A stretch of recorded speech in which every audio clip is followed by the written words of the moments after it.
what's up guys, Connor Flood here, and today I'm going to be starting a new series where I review stores on a scale of 1 to 10. And today we're going to be starting the series with UNIQLO.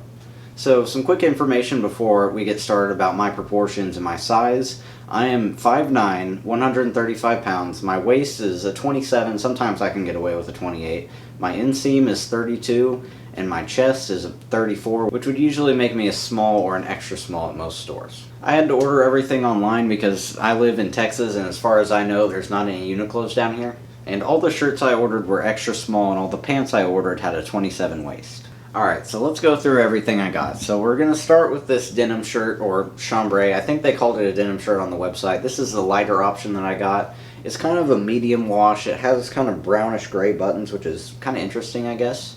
But there are a few problems I had with this shirt. Just right out the box, it smelled really chemically, like it came from a factory. I don't even know if chemically is a word, but that's how it smelled if it was a word. So yeah, I would definitely recommend washing this before you put it on. Another complaint that I have is right at the bottom there's some stitching, and for whatever reason the shirt just tends to like fold up right at that stitching at the very bottom. It's really annoying. It's not a huge deal. Usually I can just kind of pull it down hard enough and it stops, but for whatever reason that's an issue. Another problem I had with this shirt was the tags. For whatever reason the tag that said the size on it was really irritating me the first time I wore it. I ended up having to cut it off, which isn't a big deal. Cutting off a tag isn't a huge inconvenience, but it is just annoying when stores or clothing designers don't pay enough attention to details like that. And my last complaint about this shirt is the fit. This is more of kind of a personal problem than it would be for most people, but since I'm a pretty skinny guy, it kind of fits a little bit more relaxed through the body than I would prefer.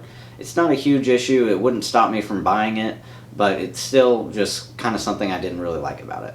Now on to the good things about this shirt. I really like the material. Being that I think it was about $20 or $30, I'll put it up on the screen however much it was, but considering the price was relatively cheap, the material is pretty good. It's soft, but it's not too soft. It's just like how a denim shirt should be.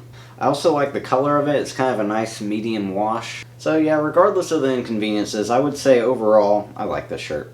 Alright, so next let's move on to what I think was probably the biggest disappointment of the batch, and that was the black t-shirt I ordered. I ordered this. UNIQLO has a lot of lines of t-shirts now. I think they have like 3, maybe 4, and the one I ordered was from the U line. And it was described as an essential t-shirt that everybody should have. So I assumed it would just be kind of a regular fitting t-shirt. For my body type, it was a big disappointment. This is a very relaxed fitting t-shirt, and I would almost say oversized, which I know is the trend right now. So what I think UNIQLO needs to understand is there is a difference between an essential t-shirt and an oversized t-shirt. Just because oversized is the trend does not mean that essential t-shirts described as something that you could wear every day that is like the basic t-shirt that everybody should have does not need to be a trendy item. So I do feel like it was slightly misleading the way they described the UNIQLO U t-shirt as an essential t-shirt. But with that being said, for some body types this actually could be a decent t-shirt. If you have bigger arms, like if you're muscular or maybe on the fatter side of things, this could potentially be a decent t-shirt for you. The t-shirt I got, it just had massive armholes and not a ton of extra room in the belly area, so let me know if you're a bigger guy, if you've had this t-shirt. Let us know down in the comments if this is a good t-shirt for a bigger body type. I could also see this t-shirt working okay for big muscular dudes that have big arms. So yeah, overall I was pretty disappointed in this t-shirt and I wouldn't recommend it for most people. So next let's move on to this dark bluish green flannel that I got. It was a really interesting color. And that's why I chose it, because I don't really have any interesting colored flannels. And I actually really like it. And I don't really have any complaints about it. I mean, it fits just like I would like it to fit. It's a relatively loose fit, but it's also not really a bad thing, especially being that I would wear it open in most scenarios. It has a nice soft material, and it has buttons on the collars that prevents the collar from going limp. So yeah, in my opinion, it's a great shirt for $20 to $30. I would highly recommend it. Alright, next let's move on to the more dressy stuff I got. So I got a dress shirt and some dress pants. And let's go over the dress shirt first. So this dress shirt is a super non-wrinkled dress shirt. That's what they call it. And it's machine washable. So when I got it, I put it through the washer and dryer just like I would a regular t-shirt, and it came out great. It didn't come out wrinkly. and overall I'm very impressed with the way this shirt performed as far as not wrinkling goes. So it costed around about $30, which makes it a fairly inexpensive dress shirt, and you can definitely tell that when you look up close. You can tell that you're getting what you pay for. It's not an exceptionally well-crafted dress shirt, but from a distance to the average eye, it is a just fine, good-looking dress shirt. So I'd say my only real complaint, considering the price, is the collar. I really wish it rested different. I know it's a spread collar shirt, but it's still just, even with the collar stays, tends to kind of just flare out. So I definitely, anytime I wear the shirt without a tie, you definitely would need fabric tape to tape the shirt down. And next let's move on to the gray dress pants.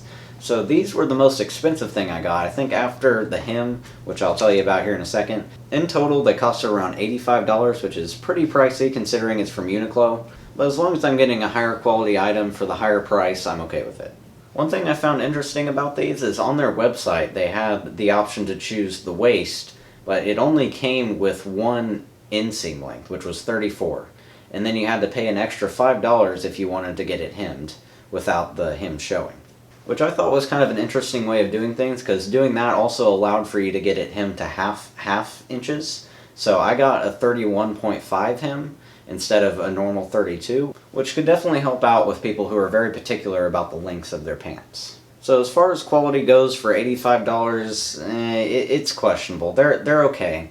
I don't really feel like I got ripped off, but at the same time, I think I could have done better for $85.